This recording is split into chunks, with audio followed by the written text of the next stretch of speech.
mon sauveur se rendit au ciel. Il revient, merveilleuse promesse, mon bonheur sera éternel, attaché à la croix pour moi, attaché à la croix pour moi. Il a pris mon péché, il m'a délivré,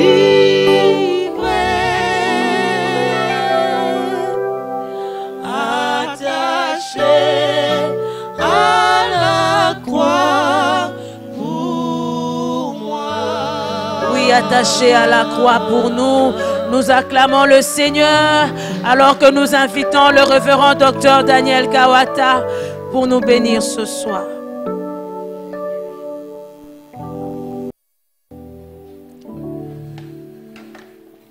Alléluia. Waouh. Il était attaché à la croix pour nous. Il était attaché à la croix pour toi. Et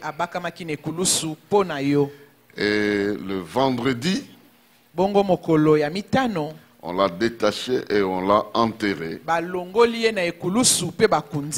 Et il est mort effectivement. Et il était enterré. Et il a fait tout ça pour toi et pour moi. Bien-aimés dans le Seigneur, nous vous saluons au nom de Jésus-Christ. Que Dieu vous bénisse là que vous vous trouvez. Et que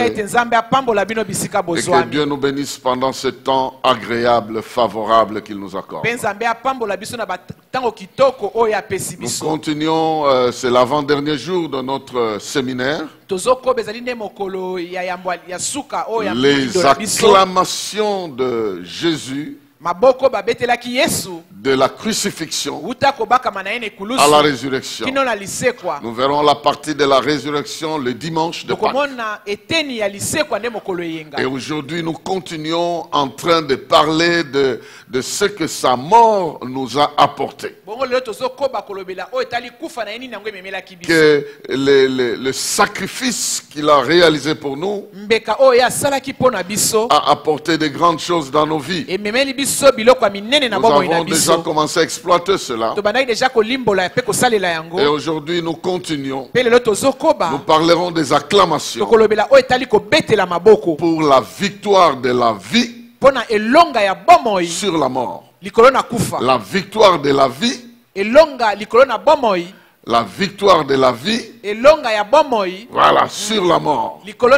La vie a vaincu la mort. Depuis la mort de Jésus, la mort a perdu le dernier mot. La mort n'a plus le dernier mot dans notre vie. Parce qu'avec Jésus, nous sommes heureux sur la terre et nous sommes heureux au-delà de cette vie. Donc la mort ne peut pas nous soustraire de notre bonheur que Jésus nous a apporté. Et nous allons un peu parler de la victoire de la vie sur la mort. Lorsque Jésus est mort, il a établi la victoire sur la mort. Parce que sa résurrection nous donne le pouvoir sur la mort. Et nous allons apprendre là-dedans beaucoup d'autres secrets que Dieu a préparés pour nous. Et comment notre vie peut être au-dessus de la mort. Et comment nous pouvons vivre cette victoire sur la mort. Et je suis certain que la vie que Dieu t'a donnée, elle est une vie supérieure. Elle est une vie agréable. La mort ne peut pas l'arrêter. Jésus a dit, si quelqu'un croit en moi, il vivra. Il vivra. Même s'il meurt, mais il vivra. Donc la mort va arrêter d'être le dernier mot, d'avoir plutôt le dernier mot dans la vie vie d'une telle personne. Nous reprenons notre texte de base. Aujourd'hui, nous lisons Matthieu chapitre 27, du verset 50 au verset 54. Matthieu chapitre 27, verset 50 à 54. Il est écrit ceci. Jésus poussa de nouveau un grand cri et rendit l'esprit. Et voici, le voile du temple se déchira en deux. Depuis le haut jusqu'en bas. La terre trembla. Les rochers se fendirent. Les sépulcres s'ouvrirent. Et plusieurs corps des saints qui étaient morts ressuscitèrent. Étant sortis des sépulcres, après la résurrection de Jésus, ils entrèrent dans la ville sainte. Et apparurent à un grand nombre de personnes. Le centenier et ceux qui étaient avec lui pour garder Jésus, ayant vu le tremblement de terre et ceux qui venaient d'arriver, furent saisis d'une grande frayeur. Et ils dirent, assurément, cet homme était fils de Dieu. Voici la parole du Seigneur, bien-aimé dans le Seigneur. Et nous croyons que Dieu l'a béni déjà dans vos cœurs, parce que vous l'acceptez. Ce passage veut nous aider à comprendre que quand Jésus est mort, il a détruit le pouvoir de la mort. Il est entré dans la mort pour détruire le pouvoir de la mort. Il y a des aspects sur lesquels je vais revenir lundi et plutôt dimanche. Mais ici nous voyons la présence des gens qui étaient déjà morts. D'autres récits nous apprennent que Jésus est entré dans le séjour des morts. Il est entré dans le séjour des morts. Et ça, c'est moi qui paraphrase. Et il vient, il te trouve là. Et de toi, normalement, tu ne devais pas mourir. Allez, tu rentres. Et puis le monde dit, mais je suis ici depuis 50 ans. Il dit, tu rentres. Mais on ne va pas me croire. Il dit, tu rentres. Tu as le pouvoir de rentrer. Il a retourné dans la ville de Jérusalem un grand nombre de gens qui étaient déjà morts. Bien-aimés dans le Seigneur, vous êtes à la maison et vous voyez votre frère que vous avez déjà enterré, vous l'avez déjà oublié, vous avez déjà fait les 40 jours de deuil, vous avez épuisé tout ça, et puis un bon jour, vous le voyez revenir. Peut-être il y a 5 ans passés, peut-être il y a 10 ans passés, et vous lui posez la question, comment tu reviens? Il dit, Jésus-Christ m'a rencontré dans le royaume des ténèbres, il m'a demandé de rentrer, et me voici, je suis rentré. Parce qu'il a la clé de la vie, il a la clé de la mort, il a la clé du séjour des morts. C'est lui, quand il a vu Jean, dans Apocalypse, il est en train de dire à Jean, n'aie pas peur, tu m'as vu mourir, mais je suis vivant. J'ai la clé de la vie, mais j'ai aussi la clé de la mort, même du séjour de mort. Il a fait rentrer dans la vie des gens qui étaient déjà morts. Bien-aimés dans le Seigneur, il est venu apporter la vraie victoire sur la mort, en te donnant une qualité de vie que la mort ne peut pas nuire, à laquelle la mort ne peut pas nuire.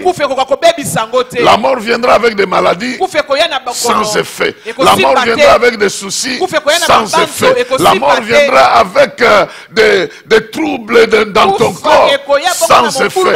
La mort viendra avec une séparation de ton corps avec ton esprit sans effet. Parce qu'un jour ton corps ressuscitera pendant que ton esprit va se reposer.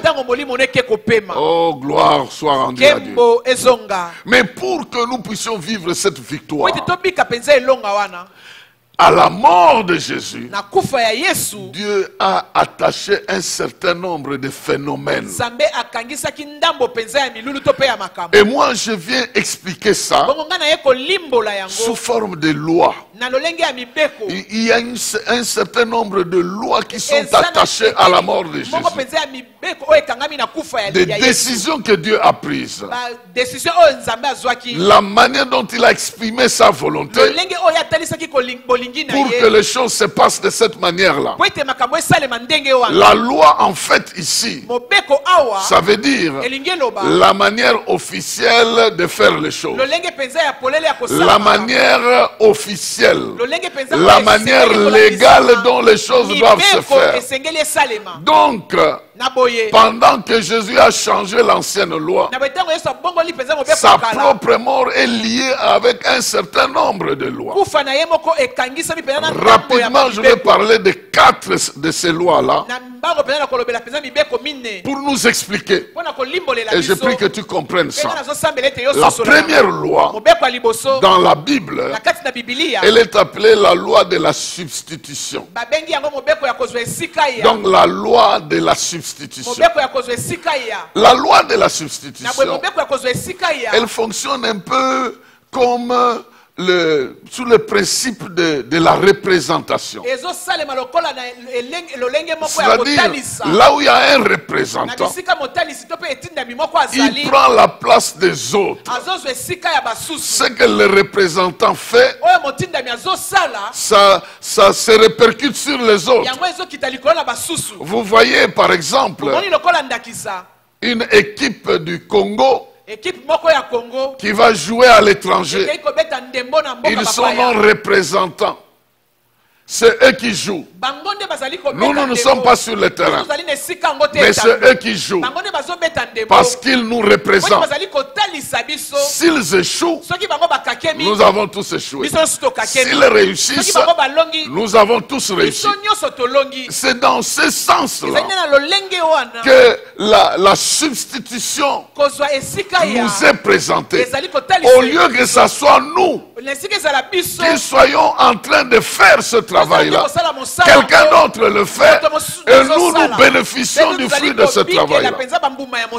Ça fonctionne aussi comme un modèle, dans le principe d'un modèle.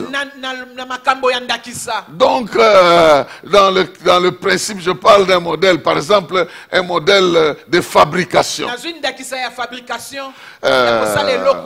Vous voyez, par exemple, si c'est un couturier, il va avoir ce qu'on appelle un patron, un modèle. Et il va couper les habits par rapport à ces modèles. Et c'est par rapport à ces modèles que l'habit doit être coupé. Donc il y a un modèle qui représente une certaine taille. Et tous les habits des gens qui vont porter, qui ont cette taille-là, on n'ira pas les chercher pour prendre des mesures.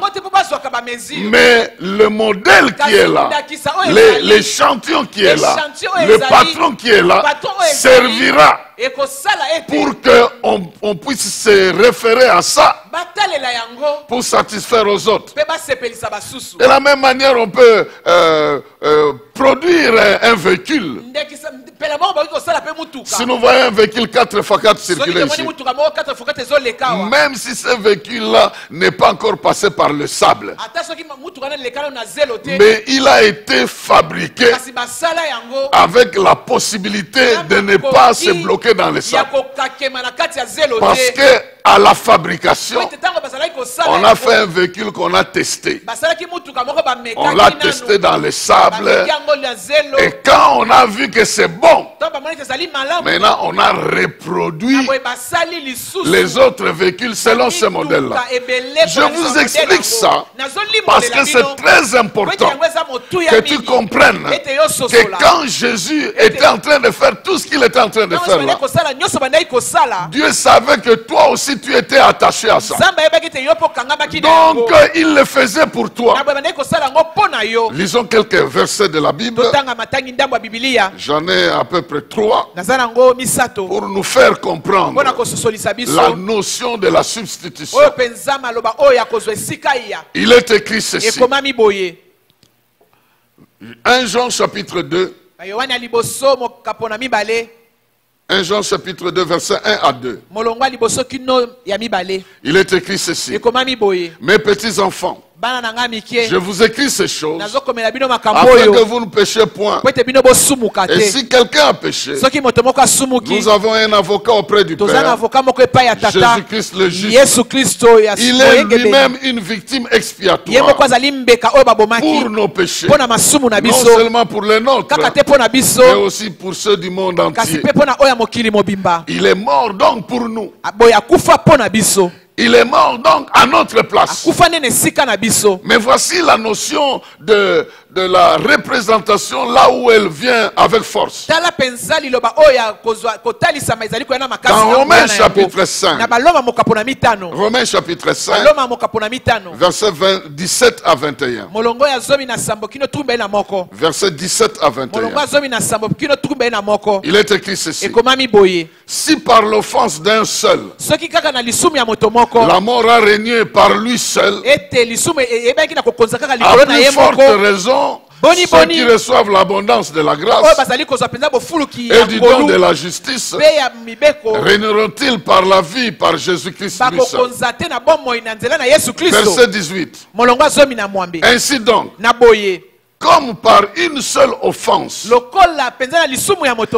condamnation a atteint tous les hommes. De la même manière, par un seul acte de la justice, la justification de la vie s'étend à tous les hommes. Avant que je continue la lecture, ici il est fait un contraste entre Adam et Jésus-Christ. Adam était le premier homme que Dieu a créé. Il a péché et son péché a été communiqué dans toute la race. Donc, c'est pas nous tous qui avons commencé à pécher. Adam a péché. Alors tous ceux qui sont nés de lui, ils naissent avec la nature de ce péché. Tous n'ont pas péché d'abord, mais c'est lui qui a commencé. Et comme il représentait la race humaine, il était à la place de nous tous. S'il avait réussi, on aurait réussi. Comme il a échoué, nous tous nous sommes considérés pécheurs. Alors la Bible dit ceci. De la même manière que le premier Adam a péché, et nous tous qui sommes ici de lui, nous devenons des pécheurs. De la même manière aussi, le dernier Adam, c'est-à-dire Jésus-Christ, il n'a pas péché, il est mort dans la sainteté, et ceux qui sortent de lui, ceux qui naissent aussi de lui, ils sont aussi justifiés. Même s'ils n'ont pas d'abord posé des actes, mais parce qu'ils ont été représentés par Jésus-Christ. Donc vous voyez les deux représentants.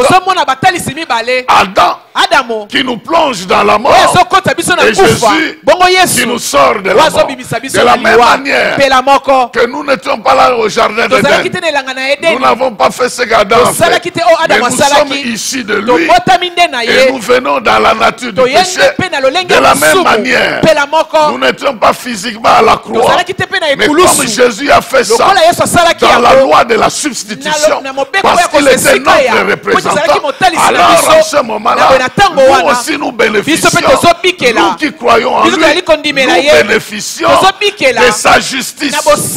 C'est ça que la Bible dit. Je relis le verset 18. Ainsi donc, par une seule offense, sous-entendu d'Adam, la condamnation a atteint tous les hommes. De même aussi, par un seul acte de justice, c'est-à-dire de la mort de Jésus, la justification qui donne la vie s'étend aussi à tous les hommes. Verset 19. Car comme par la désobéissance d'un seul, la désobéissance d'un seul homme, beaucoup ont été rendus pécheurs. De même par l'obéissance d'un seul homme, beaucoup sont rendus justes. Or, la loi qui intervient pour que l'offense abonde, mais or la loi est intervenue pour que l'offense puisse abonder. Mais là où le péché a abondé, la grâce a surabondé. Afin que, comme le péché a régné par la mort, mais la grâce règne par la justice pour la vie éternelle. Par Jésus-Christ notre Seigneur. Donc le péché a régné par la mort. À cause du péché, la mort a régné.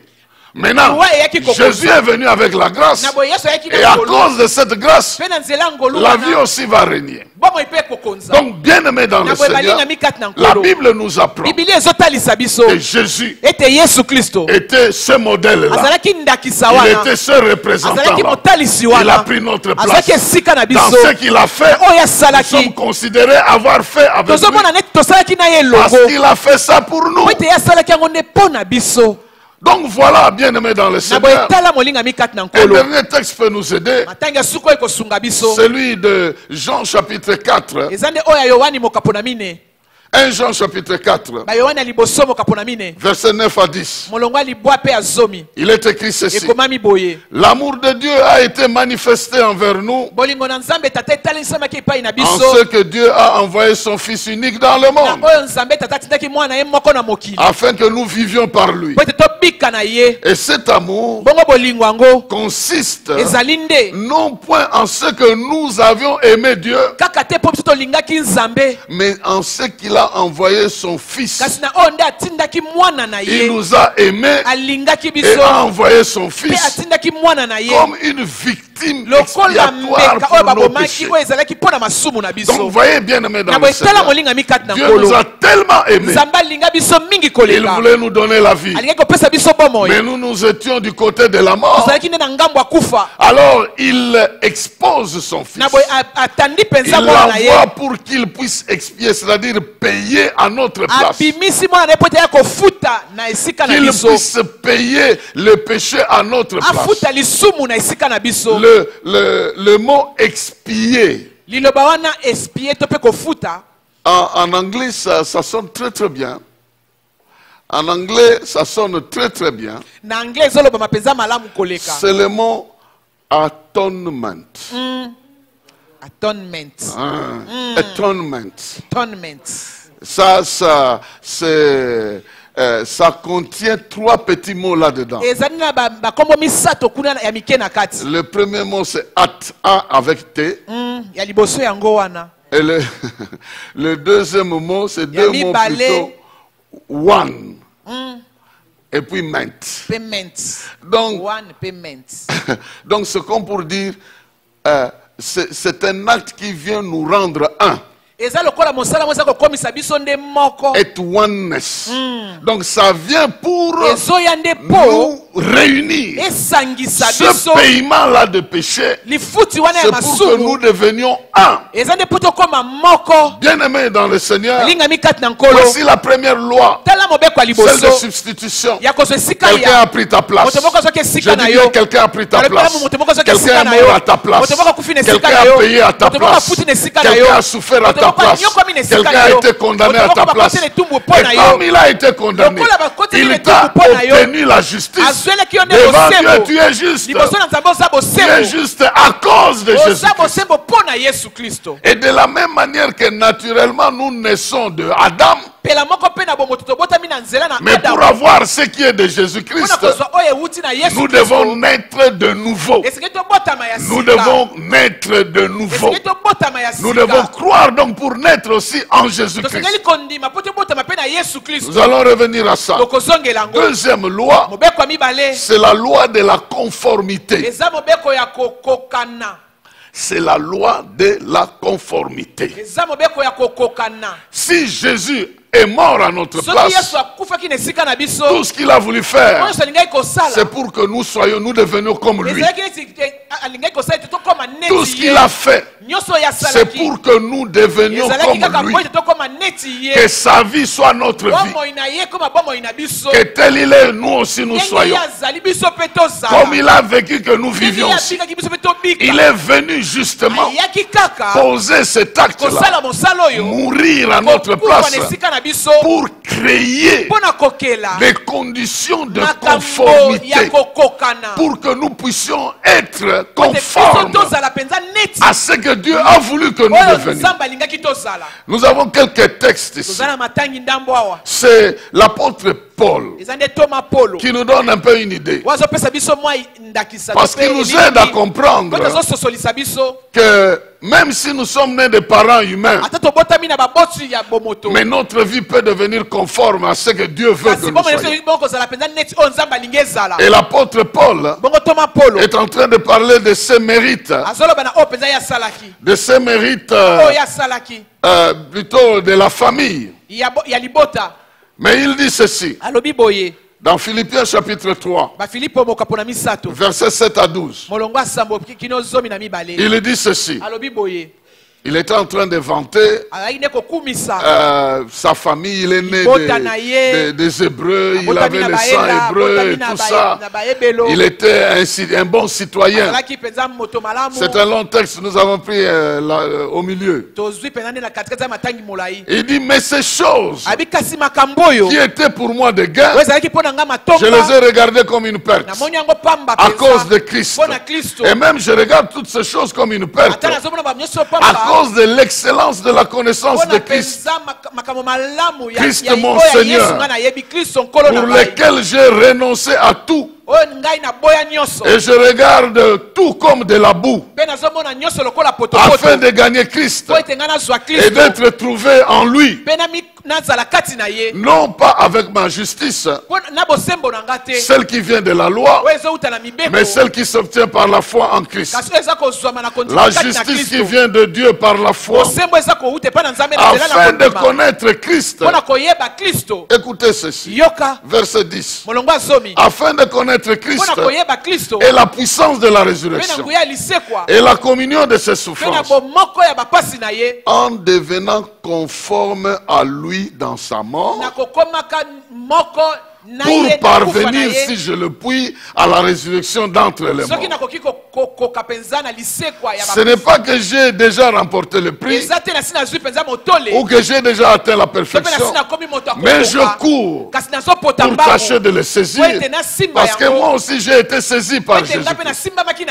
Voici, bien-aimés dans le Seigneur, la Bible nous apprend que lorsque Jésus est mort pour nous, il a obtenu pour nous la possibilité de devenir comme lui, parce qu'il a pris notre place afin que nous puissions être unis à lui. Il s'est identifié à nous afin de nous donner la possibilité de nous identifier à lui. Et l'apôtre Paul dit ceci: nous avons maintenant deux identités. Une identité qui nous vient de nos parents physiques, mais cette identité-là a ses limites. Nous avons une autre identité, c'est celle qui nous vient de Christ. De la même manière que physiquement les enfants peuvent se ressembler à leurs parents, de la même manière, lorsque nous venons en Christ, nous puissions le ressembler aussi, ou lui ressembler aussi, devenir comme lui, marcher comme lui, vivre comme lui, réaliser des choses comme lui, exactement comme il a fait. Donc l'apôtre Paul est en train de nous dire, notre vie peut devenir conforme à ce que Dieu veut. Notre être peut devenir conforme à ce que Dieu a prévu, parce que lorsque Jésus était en train de mourir, il a pris notre place pour nous donner la possibilité de recevoir sa vie. Et une fois que nous recevons sa vie, nous sommes comme lui. C'est pas pour rien qu'il disait à ses disciples que les choses que je fais maintenant, vous aussi vous allez les faire. Vous deviendrez comme moi. Un autre passage qui peut nous aider à comprendre cela, c'est le passage de Romains chapitre 6. Verset 3 à 7. Romains chapitre 6, verset 3 à 7. Il est dit ceci. Ignorez-vous que nous tous qui avons été baptisés en Jésus-Christ, c'est en sa mort que nous avons été baptisés.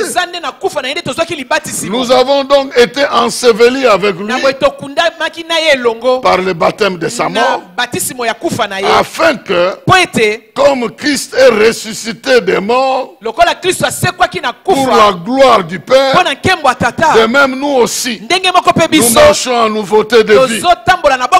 En effet, si nous sommes devenus une même plante avec lui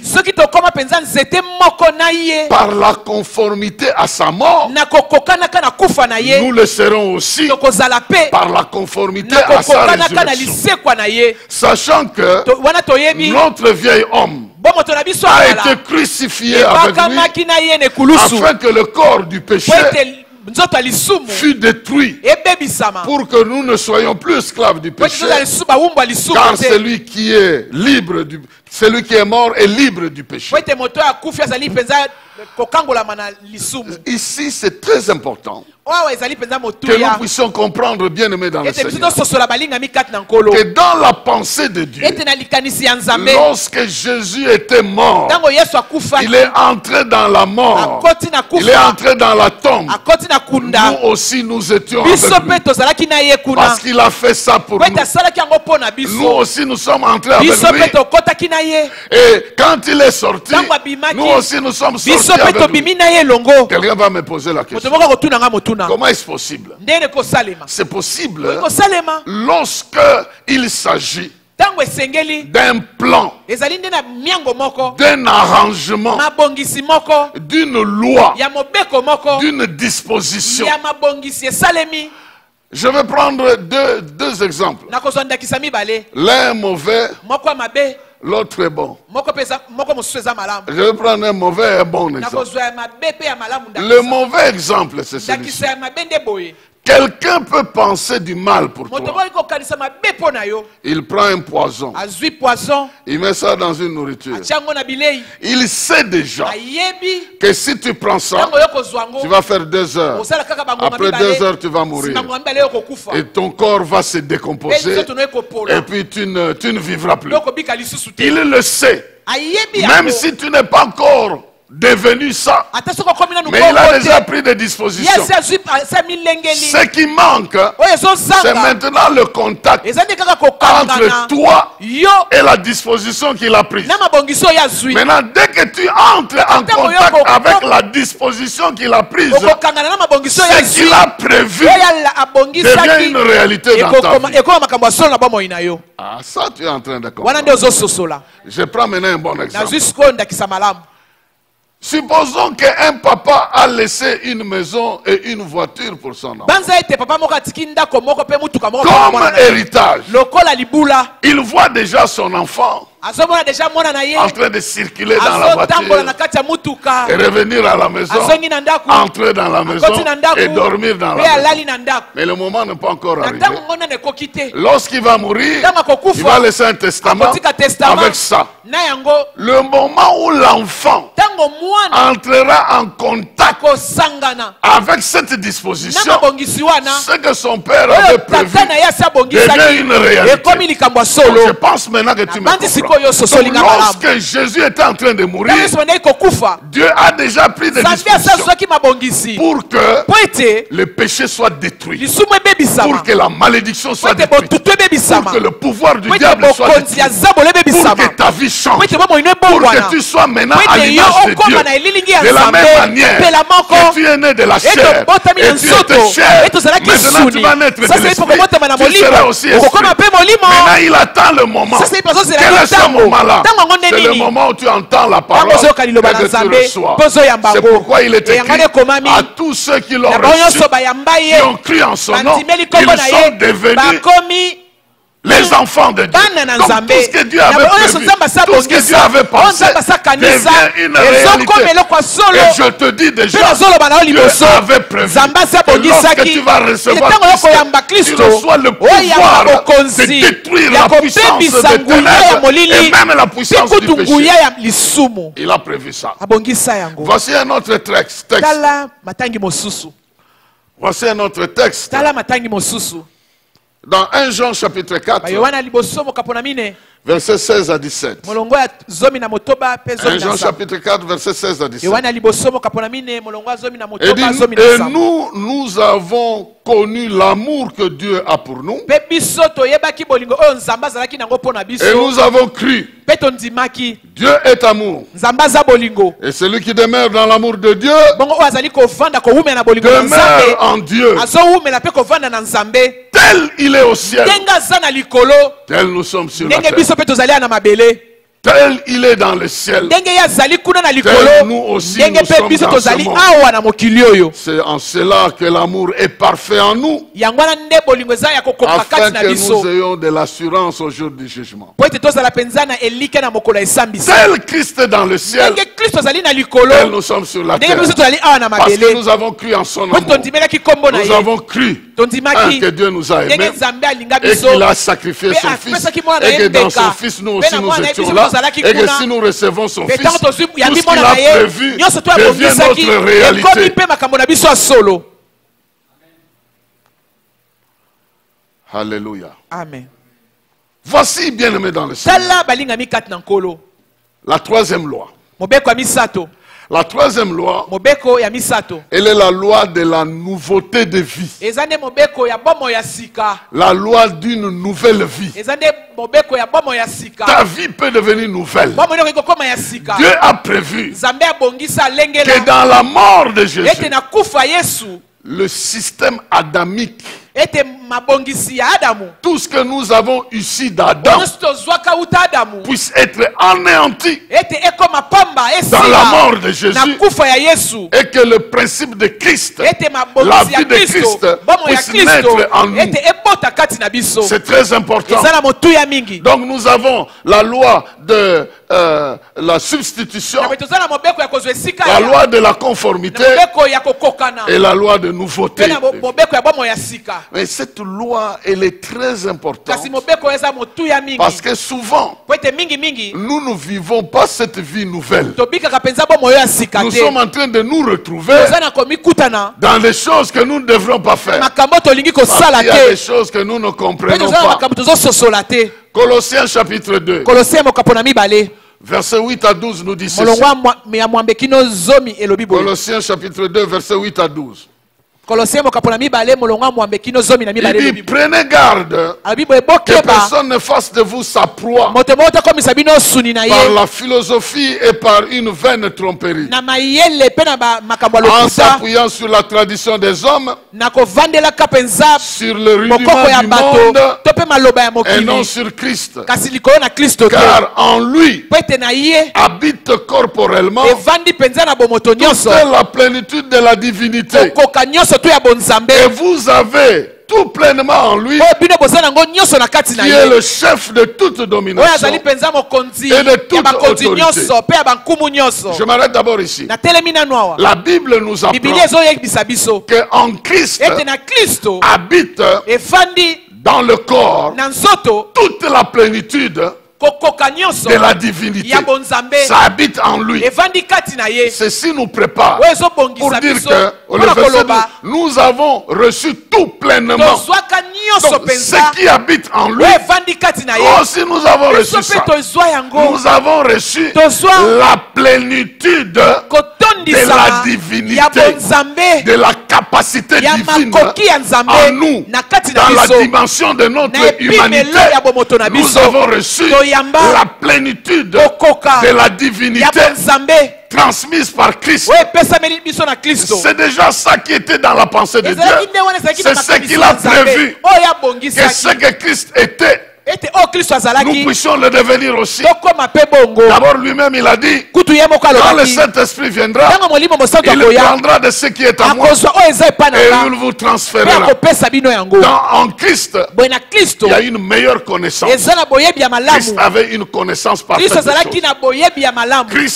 Christ avait un esprit ouvert, rempli de talents, de puissance, de valeurs et de dons, rempli de ça. Vous pouvez savoir ce qui se passe à côté à droite. Donc tout ce qu'il avait là, si tu as ça, tu as ça, tu as ça. Toute la plénitude de la divinité a été transférée. Le verset 11 nous explique ce qui s'est passé, pour lequel des fois nous ne sommes pas conscients. C'est pourquoi des fois nous ne vivons pas cette réalité. Le verset 11 nous explique. Il dit ceci. Et c'est en Christ que vous avez été circoncis d'une circoncision que la main n'a pas faite, mais la circoncision de Christ qui consiste dans le dépouillement du corps de la chair, ayant été enseveli avec lui par le baptême. Vous êtes ressuscités en lui et avec lui par la foi à la puissance de Dieu. Il a ressuscité des morts. Bien-aimé dans le Seigneur, il est prévu que lorsque tu es baptisé, donc Christ entre dans ta vie. Parce que Dieu a prévu que par la mort de Jésus, la puissance de la chair, notre nature que nous avons acquise naturellement, puisse être détruite. Que ça cesse de nous commander. C'est comme ça qu'on parle de la circoncision. La circoncision consiste en quoi? Vous voyez, on enlève une chair inutile à partir d'un organe utile. L'organe est un organe reproducteur. Mais il possède une masse de la chair inutile. Donc ce que Dieu a fait, il a pris ta vie. Il a détruit dans ta vie tout ce qui est inutile. Ne doit pas te commander. L'apôtre Paul a dit, tout m'est permis, mais tout n'est pas utile. Je ne veux pas faire n'importe quoi avec mon corps parce que tout n'est pas utile. Chrétien, tu dois savoir que Dieu t'a déjà circoncis. Donc il a déjà enlevé le pouvoir du péché dans ta vie. C'est comme ça c'est ça l'image de la circoncision. Il a enlevé le pouvoir de voler, le pouvoir de mentir, le pouvoir de faire du péché. Il a détruit ça. Il a détruit ça. C'est toi qui dois comprendre. Maintenant, il t'a donné le pouvoir d'obéir à Dieu et le pouvoir de désobéir à ta chair. Donc il t'a donné la capacité de dire non à ta chair et oui à ton esprit. Il t'a déjà donné ça. Vous imaginez un enfant à qui on a donné justement cette maison avec une voiture. Il vient dire, ah, non, je ne pense pas que mon père m'a laissé ça. Je vais seulement prendre le taxi. Voilà. Il circule dans les taxis. On lui vole l'argent et on le dépose quelque part. Les bandits l'attrapent et ils lui causent du tort. Mais s'il était dans son véhicule, on ne l'aurait pas attrapé. Mais il ne roule pas dans ce véhicule-là parce qu'il ne croit pas. Dieu t'a donné plusieurs capacités. Il a déjà détruit le pouvoir de la mort et le pouvoir du péché. Tu es spirituellement circoncis. Écoutez ceci. Colossiens chapitre 1. Non, chapitre 3. Ici, comme il s'agit de quelque chose d'important, je vais un peu lire 2 passages. Colossiens chapitre 3, versets 1 à 3. Il est écrit ceci. Si donc vous êtes ressuscité avec Christ, cherchez les choses d'en haut. Christ est assis à la droite de Dieu. Affectionnez-vous aux choses d'en haut et non à celles qui sont sur la terre. Car vous êtes morts et votre vie est cachée avec Christ en Dieu. Bien-aimé dans le Seigneur, c'est une réalité qui était prévue. Dieu a prévu comme ça qu'au travers de Christ, de sa mort, toi aussi, ta vie naturelle, ta vie pécheresse soit détruite. Mais ta vraie vie, que les gens ne la voient pas, que les gens ne la touchent pas, mais ta vraie vie soit cachée en Christ. Elle est comme une somme d'argent qu'on a mis en banque. Les gens croient que ce que tu as en poche, c'est ce que tu as. Ils vont voler ce que tu as en poche. Alors quand tu vas en banque, tu récupères ce qui est en banque. Ils voient demain que tu es en banque. Les gens pensent que la chair, c'est ça qui est ta vie. Ils vont la maudire. Et les gens voient que la malédiction ne marche pas. Ils vont la détruire. Ils voient que la destruction ne marche pas. Ils vont te haïr. La haine ne te blesse plus. Ils vont t'insulter. Mais les insultes ne te blessent plus. Parce que ta vraie vie, ce n'est pas ce que les gens voient. Ta vraie vie est celle qui est cachée. Celle que les gens voient a été déjà détruite. Mais quelqu'un qui est déjà mort, si tu l'insultes, ça lui fera quoi? Quelqu'un qui est déjà mort, si tu le blesses, ça lui fera quoi? Quelqu'un qui est déjà mort, si tu le hais, ça lui fera quoi? Quelqu'un qui est déjà mort, si tu le tentes, ça ne l'attirera pas. Parce qu'en réalité, en Jésus-Christ, cette vie-là est déjà détruite. Mais la vie qui est en place, elle est une vie qui n'est pas totalement à sa disposition, mais qui est cachée en Christ. Et lui-même doit avoir la foi, comme on doit aller à la banque pour retirer un peu. Aujourd'hui, je crois que je veux vivre et je vivrai. Demain, je crois que je veux vivre et je vivrai. Devant coronavirus, je sais que ma vie physique, elle a été déjà détruite. Cette maladie-là ne peut plus me détruire 2 fois. La vie que j'ai maintenant, c'est celle que j'ai en esprit. Je veux croire en cette vie-là pour l'imposer sur mon corps afin que je vive. Je ne sais pas si tu es en train de me comprendre. Ok. Romains chapitre 8. Romains chapitre 8. Ici, la Bible est en train de nous dire, comme nous sommes morts au péché, exerçons-nous maintenant à aimer les choses du ciel. Or, aimer les choses du ciel, que nous ne voyons pas, veut dire que nous cessions de dépendre de notre chair et de nos sens, que nous puissions commencer à vivre par la foi et commencer à espérer avoir des choses dont la parole de Dieu nous parle. Romains chapitre 8, verset 5. Nous allons jusqu'au verset 17. Je vais lire rapidement. Là où c'est important, je vais m'arrêter. Il est écrit ceci. Romains 8, verset 5 et le suivant. Ceux en effet qui vivent selon la chair s'affectionnent aux choses de la chair. Tandis que ceux qui vivent selon l'esprit s'affectionnent aux choses de l'esprit. Et l'affection de la chair, c'est la mort. Tandis que l'affection de l'esprit, c'est la vie et la paix. Car l'affection de la chair est inimitié contre Dieu parce qu'elle ne se soumet pas à la loi de Dieu et qu'elle ne peut même pas se soumettre. Or, ceux qui veulent vivre selon la chair ne sauraient plaire à Dieu. Pour vous, ne vivez pas selon la chair, mais selon l'esprit. Si du moins l'esprit de Dieu habite en vous, si quelqu'un n'a pas l'esprit de Christ, il ne lui appartient pas. Et si Christ est en vous, le corps, il est vrai, est mort à cause du péché. Mais l'esprit est vie à cause de la justice. Et si l'esprit de celui qui a ressuscité Jésus d'entre les morts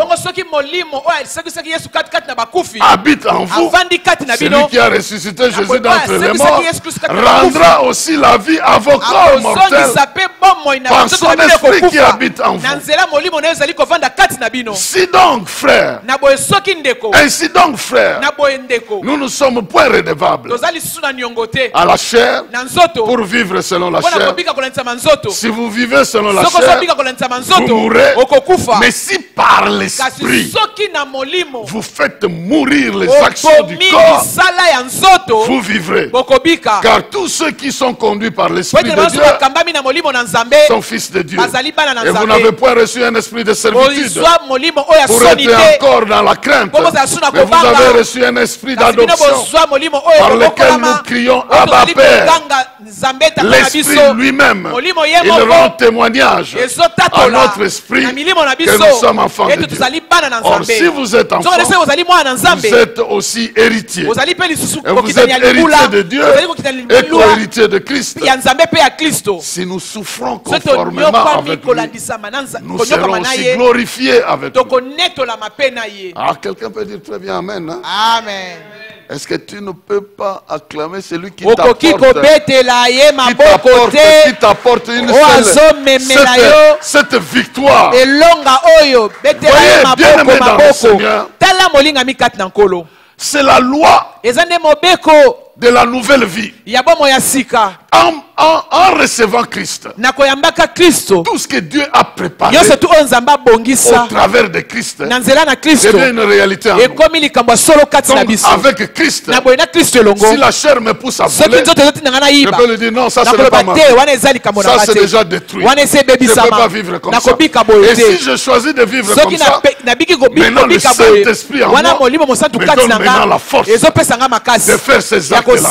C'est pourquoi on parle des fruits de la chair, des œuvres de la chair et des œuvres de l'esprit. Donc si vous lisez Galates chapitre 5, verset 16 jusqu'au verset 22, vous allez voir ces histoires. Nous n'entrons pas dans tous ces détails-là, mais je vous dis que Dieu t'a donné le pouvoir de refuser les œuvres de la chair. La chair n'a plus de commandement à te donner. Il ne va pas te dire achète cette cigarette-là. Je refuse. Je n'achète pas. Il ne va pas te pousser à dire insulte cette personne. Non. L'insulte ne va pas sortir de ma bouche. Parce que ma bouche, c'est un instrument de la louange de l'Éternel. Donc, bien aimé dans le Seigneur, la Bible dit, c'est de cette manière que tu te dépouilles. C'est comme un enfant qu'on a déjà circoncis. Maintenant vous enlevez seulement cette chair et vous jetez ça. Donc Dieu t'a déjà circoncis. Le vol ne peut plus t'accompagner. Le mensonge ne peut plus t'accompagner. La haine ne peut plus t'accompagner. L'impudicité ne peut plus t'accompagner. Donc tu peux décider à partir de maintenant, mon corps est le temple du Saint-Esprit. Je ne vais pas les livrer à ces choses-là. Ça deviendra une réalité. Parce que tu es dans une nouvelle vie. Cette vie, tu ne l'as jamais menée avant. Voilà pourquoi tu dois la mener par la foi. Tu crois en ce que la parole de Dieu dit. Tu obéis à la parole. Ça devient une réalité. Tu refuses l'impudicité. Tu deviens saint de ces choses. Tu refuses le mensonge. Tu as la victoire. Au fur et à mesure que tu avances, Dieu te donne la victoire sur ces choses. Et tu deviens un enfant véritable. Et Dieu commence à t'utiliser pour d'autres choses. Quatrième loi, c'est la loi de la réciprocité. De Gozongisa, ce qu'on a reçu. La manière de répondre. Dieu nous a aimés, mais comment nous nous répondons à ça? C'est une loi. Nous devons donc établir des objectifs dans notre vie pour répondre à cet amour. C'est ça le secret. Savoir la vie que Dieu nous a donnée est un don. Et ce que nous en faisons, c'est notre réponse à Dieu. Comment nous gérons ce don-là? Comment nous l'utilisons? Et dans cette loi, la Bible nous dit que nous devons tout faire pour vivre pour Dieu. Pour vivre pour Dieu. Parce que nous sommes de nouvelles créatures. Je vais lire un certain nombre de textes et nous allons terminer. 2 Corinthiens chapitre 5, versets 14 à 17. Il est écrit ceci: car l'amour de Christ nous presse. Parce que nous estimons que si un seul est mort pour nous, donc nous tous nous sommes morts. Et qu'il est mort pour nous tous, afin que ceux qui vivent ne vivent plus pour eux-mêmes, mais vivent pour celui qui est mort et qui est ressuscité pour eux. Voici la réciprocité. Il est mort pour nous, et si nous vivons, nous devons aussi vivre pour lui. Verset 16. Ainsi dès maintenant, nous ne connaissons pas personne selon la chair. Si nous avons connu Christ selon la chair, maintenant nous ne connaissons plus de cette manière. Si quelqu'un est en Christ, il est une nouvelle créature. Les choses anciennes sont passées et toutes choses sont devenues nouvelles. Voici, bien aimé dans le Seigneur, l'acte que Jésus a posé a créé une nouvelle vie. Et cette vie, nous devons l'amener avec un objectif, celui de lui être agréable. Celui de lui être agréable. Romains chapitre 14, versets 7 à 9. Romains 14, 7 à 9. En effet, nul de nous ne peut, nul de nous ne vit pour lui-même, et nul ne meurt pour lui-même. Car si nous vivons, nous vivons pour le Seigneur. Si nous mourons, nous mourons pour le Seigneur. Soit donc que nous vivions, soit donc que nous mourions, nous sommes au Seigneur.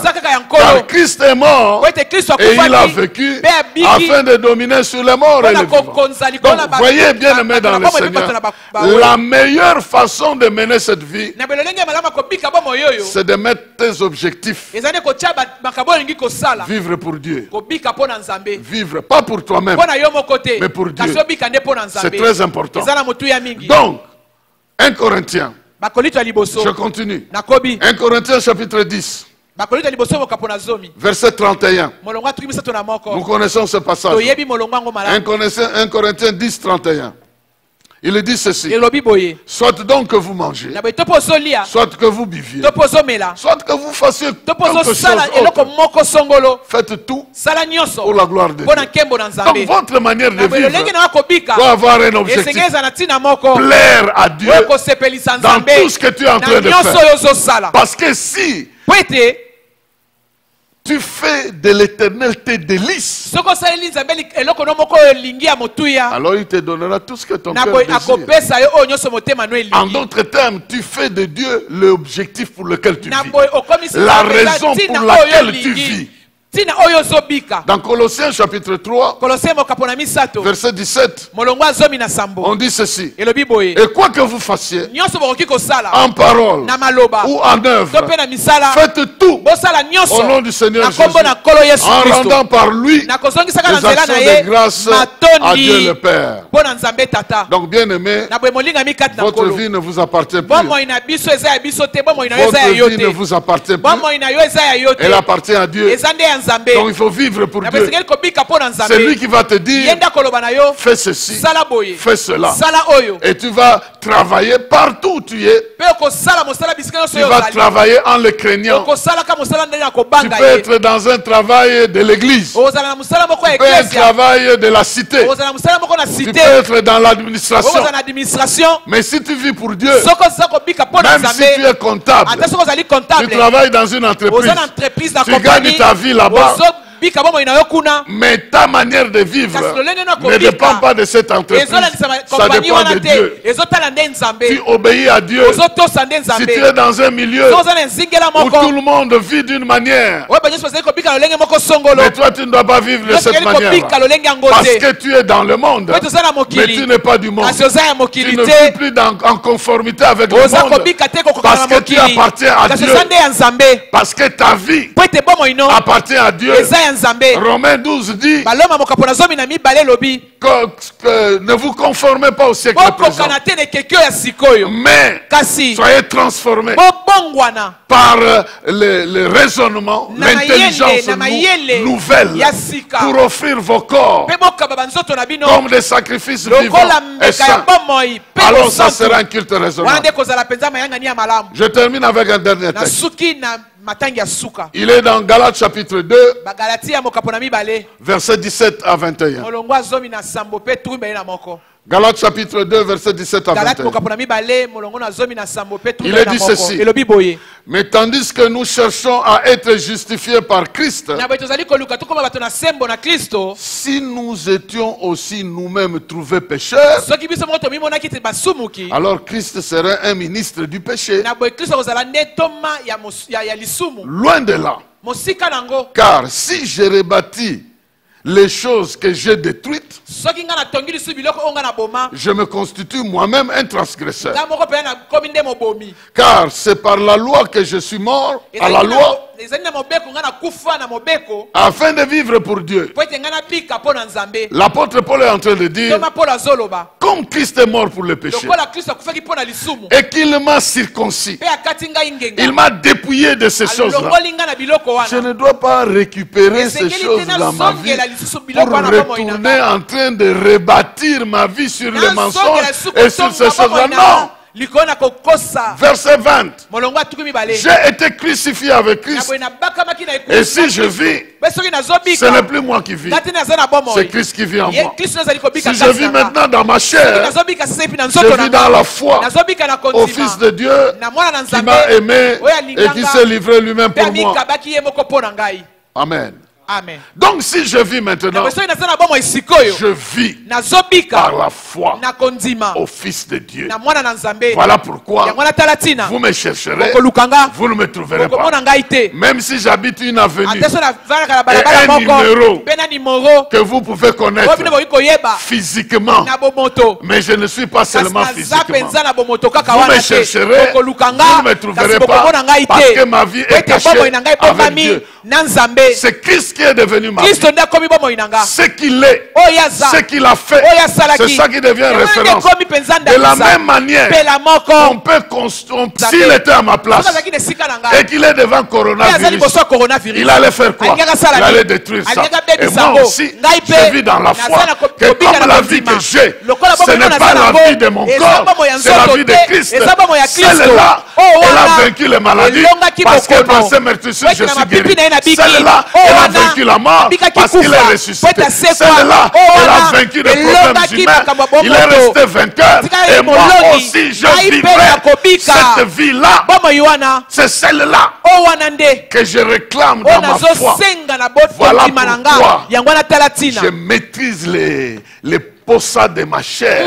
Je le bloque pour chercher à manifester la puissance de l'esprit pour vivre selon l'esprit. Et bien aimé dans le Seigneur, Jésus ne te laissera pas seul. Il va t'accompagner.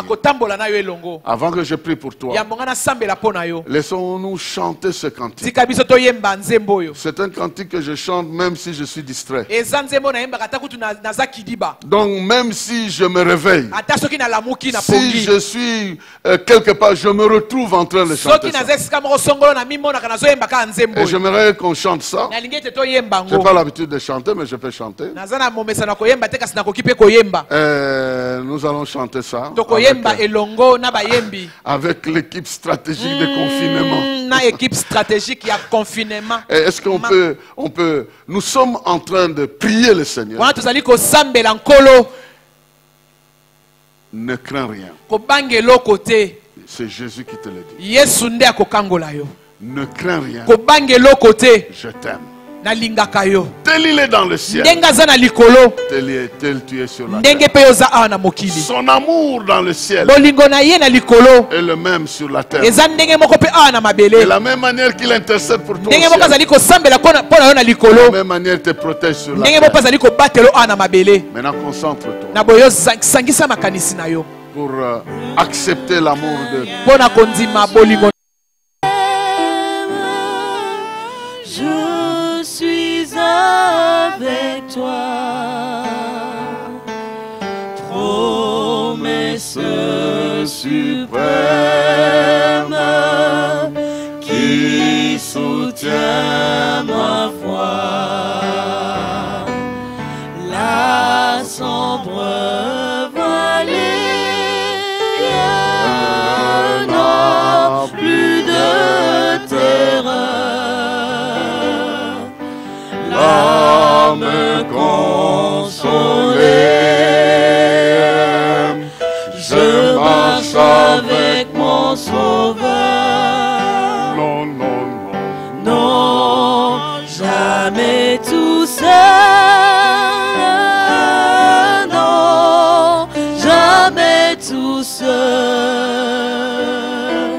Jésus, mon Sauveur, me garde. Jamais ne me laisse seul. Non, jamais tout seul. Non, jamais tout seul. Jésus, mon Sauveur, me garde. Je ne suis jamais tout seul. L'aube matinière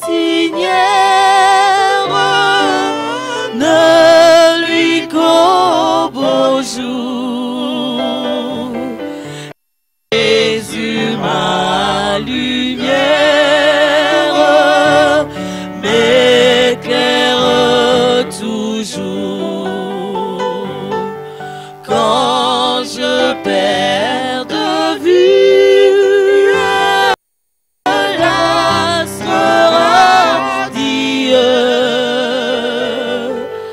à travers la nuit, Jésus me montre les cieux.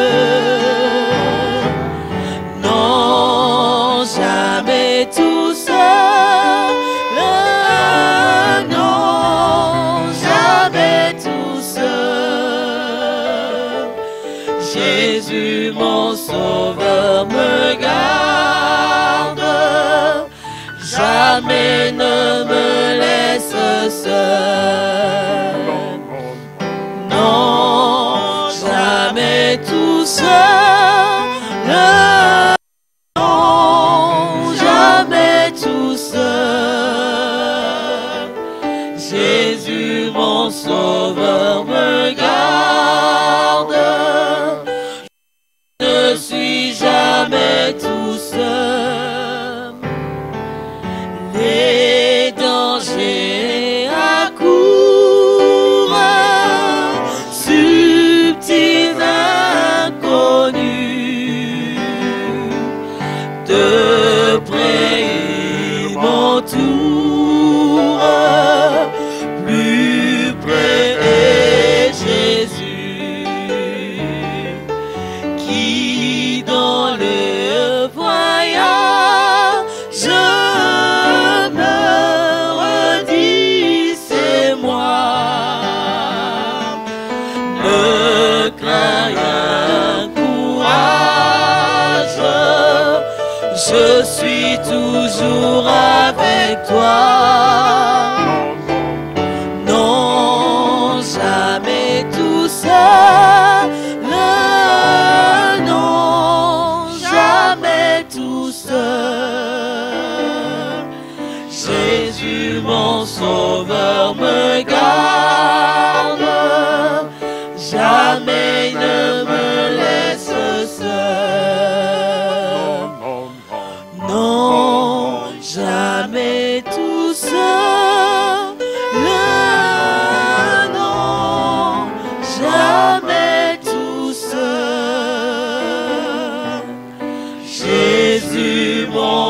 Sauveur me garde, je ne suis jamais tout Père, nous voulons te dire merci parce que nous savons que nous ne sommes pas seuls. Celui par qui nous tirons notre existence est avec nous. Celui par qui notre vie est construite est avec nous. Celui qui est l'origine de notre vie. Celui qui est la source de notre victoire. Il est avec nous. Bénis ton peuple ce soir, Seigneur. Et que Seigneur, nous puissions être conformes à toi. Nous puissions bénéficier de ce que tu as fait pour nous. Nous puissions marcher dans la loi de la nouvelle vie. La victoire sur le péché, sur le mal.